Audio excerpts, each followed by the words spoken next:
This is a video on how to fix your filament cartridge for the DaVinci 3D printer by XYZ Printing.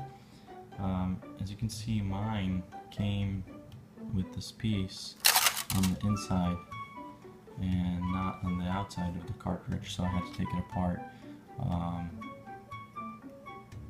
Click on the link here if you want to see how I took it apart. It was actually fairly easy, and here's my chip that went in there.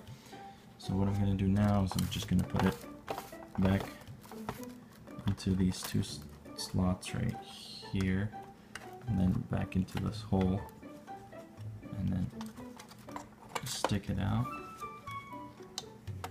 and kind of keep it in like that.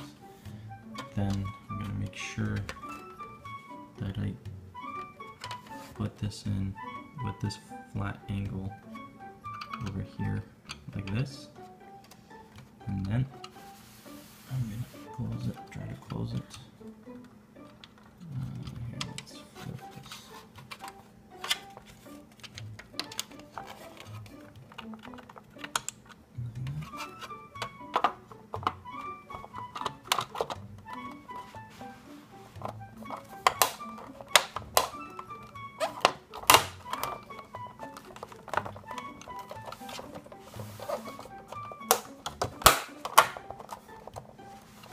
Just close it without trying to damage it. Let it snap. And that's it. You can even put the sticker back. There's my chip. And then there's my extrusion piece. That's it.